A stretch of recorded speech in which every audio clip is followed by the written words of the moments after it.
Hello everyone, welcome to CloudOps Craft. Today we are going to discuss about monolithic versus microservices architecture. Okay, let's start. Let's talk architecture, not buildings, but how we architect our applications. Two major styles dominate today, which is monolithic and microservices. If you have ever worked on a growing project and felt it becoming harder to maintain, you are not alone. That's where the battle comes in. Let's dive in. What is monolithic architecture?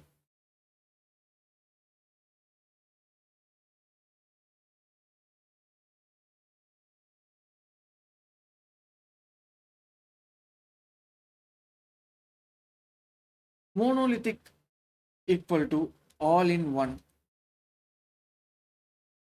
Entire app, UI, business logic, DB access, packed and deployed as a one unit. Okay, your entire app.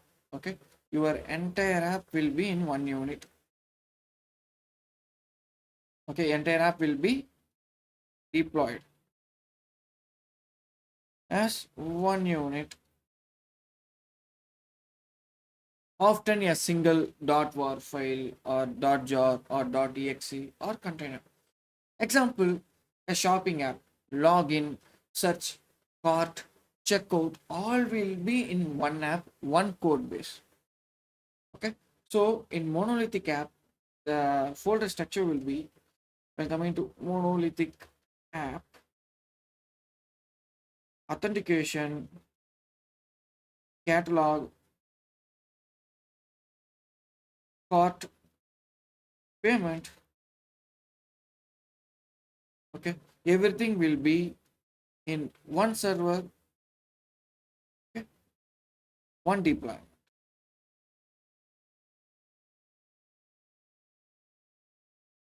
Okay, that is the thing. Okay. Take examples is Java Spring Boot app packed into a single WAR file, Ruby on Rails or Laravel monolithic and like you have it, which means like you will have all your functionalities, okay, and it within a same code base, and it will be deployed as a single unit. Okay. Now we will discuss about microservices architecture. What is microservices architecture?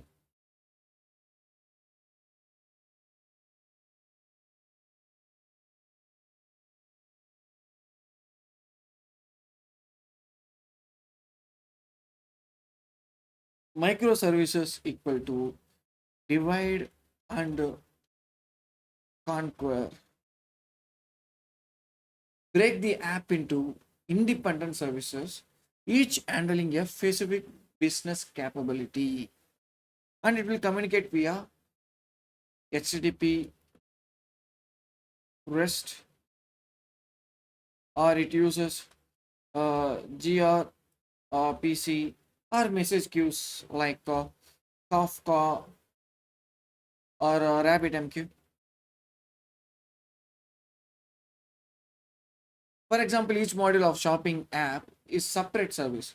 Okay, so auth will be one service, catalog will be one service, cart will be one service, and checkout will be one service.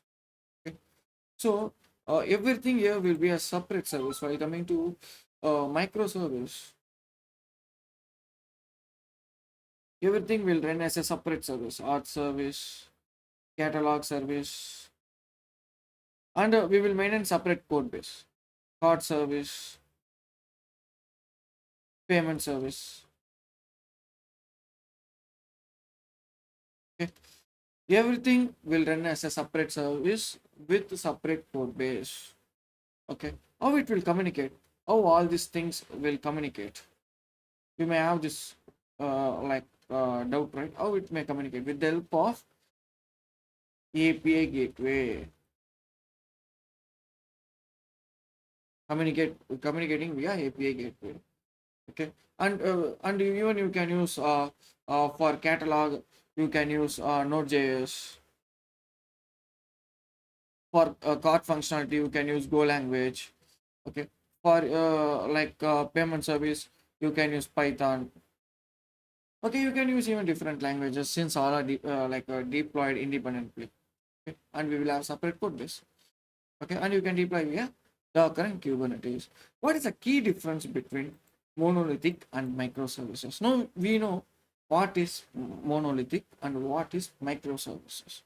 Let's discuss that features and difference so you will understand it in a better way. Okay, well, coming to key difference. Okay, we will write features here. First, monolithic.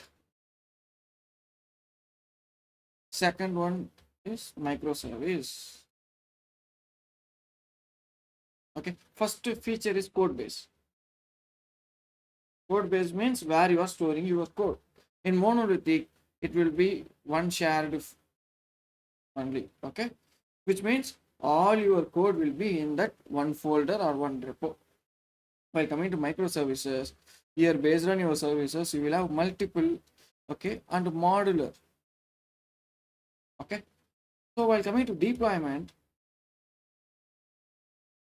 it is one unit. You will deploy your entire application as a single unit.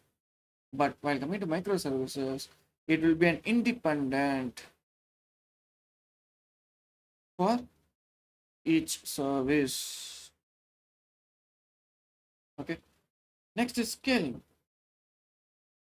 Here, if you want to scale your application, okay, you have to scale your whole app. But here, you can scale individual service.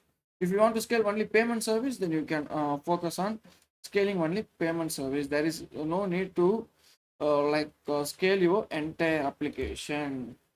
While coming to tech stack,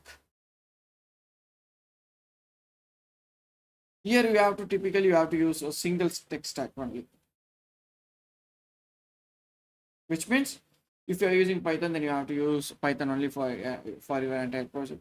But here it can vary per service.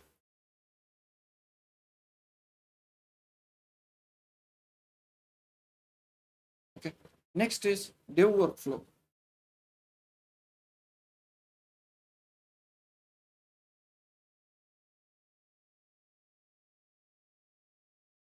In monolithic, it is tightly coupled because it is a one unit. Okay, so it is tightly coupled.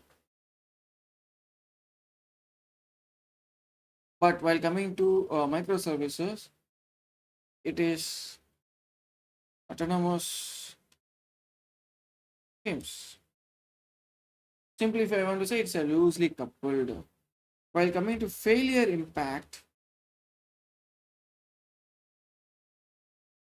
okay, one bug can crash your entire application. But here, you are having isolation between services. It will affect only that particular service.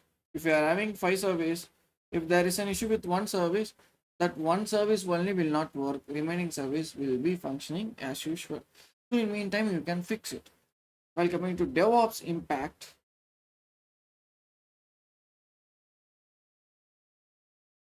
here while coming to monolithic, you can just go with a simpler CI/CD. Okay, but here it will be complex pipelines per service. Okay, it's based on the service.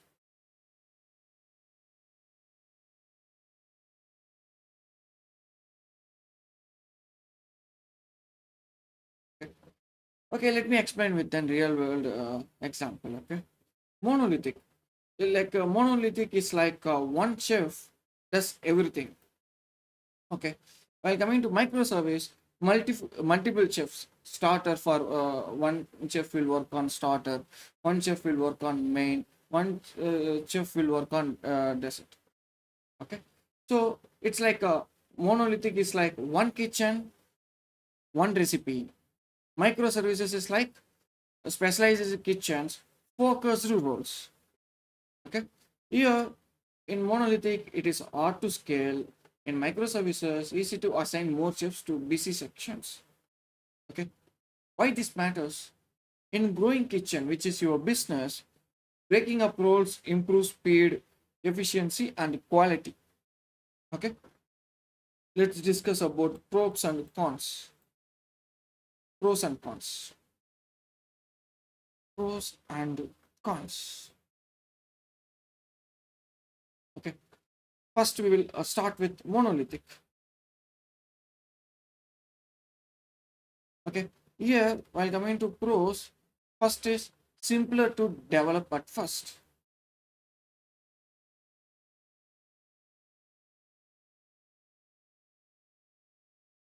Okay, it is easier to deploy.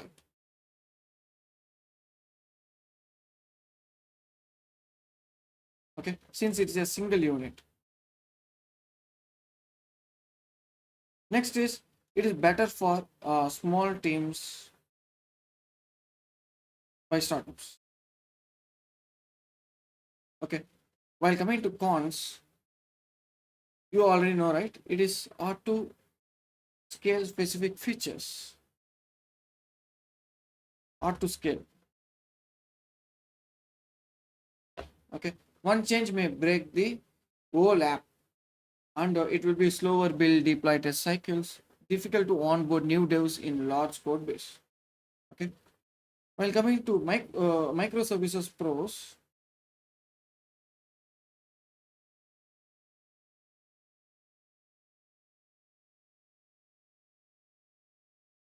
first is tech flexibility.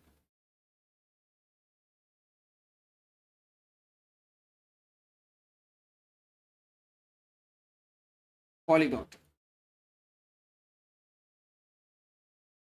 Okay. Second is easier to scale specific parts and isolated failures. Isolated failures equal to more resilient, and it enables DevOps, CI/CD, containers, all these things. While coming to cons, more complex. Okay. While coming to cons, more complex. Debugging across a services order, distributed data management is challenging. Need expert, okay, for DevOps practices like Docker, Kubernetes, logging, tracing, for all these things. Okay, use case and when to choose what. You may need to know this, right? You must need to know. Then only based on the need, you will choose the architecture style. Okay, use case and understanding when to use what is necessity. When to choose what. Okay, first use case. If you are working with MVP or a small startup, go with monolithic. Okay, and if you are working, if your requirement is complex, okay, scaling SaaS apps, then go with microservice. Okay, and your use case is multi-tenant app with many clients. Then go with microservice.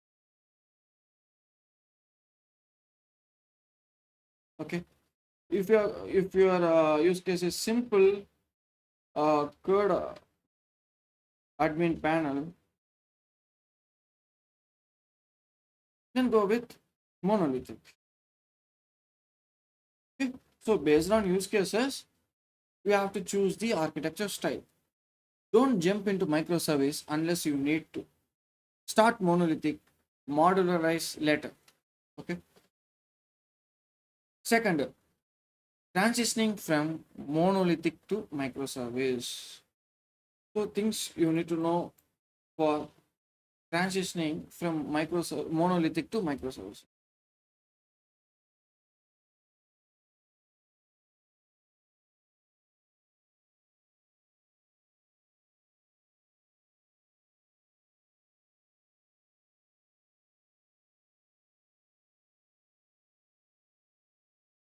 First step is modularize code in your monolithic. Okay. Second step is identify bounded context. Okay. First step will be modularize code. Okay, in your monolith. Second is identify bounded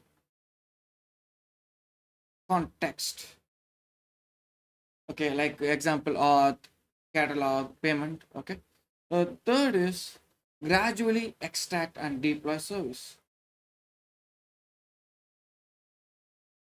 Gradually extract and deploy.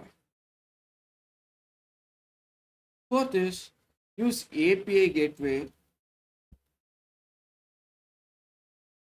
to route request. And finally add monitoring and logging.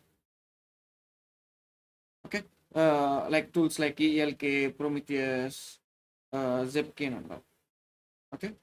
So this is the steps you have to follow. Real cases, most of the companies initially they started with monolithic and they migrated to microservice. Okay, so it's not that difficult. You can able to do it, but you have to follow these steps. Okay, if you are following these steps properly, then you can achieve it. Next, DevOps and CI/CD in microservice.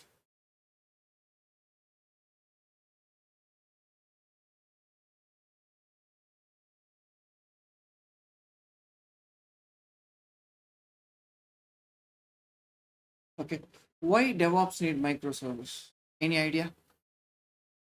Actually, we need because for separate pipelines, faster testing, rolling deploys, easy blue green kernel A/B testing, containerization plus orchestration.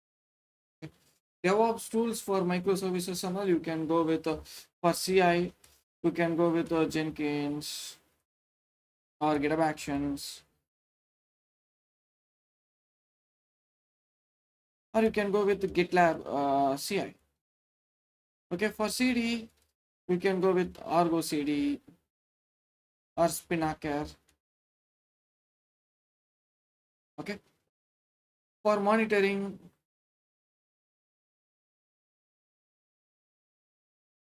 go with Prometheus and Grafana. Okay, there are so many tools out there. I am just listing the widely used tools. That's it. Okay, while coming to tracing, you can use open telemetry, Zipkin, like that. Okay, finally, now we know monolith are simple, but it is difficult to scale. Microservices are flexible, but it is complex to maintain. No one size fits all. Architecture must match your business size, team skill, and scale needs. Okay, so based on your need, you can choose monolithic or microservice. Okay, design your system like you will run it for 10 years, but build it like you might rewrite it next year. Okay, then only you can able to build the uh, like uh, good infrastructure.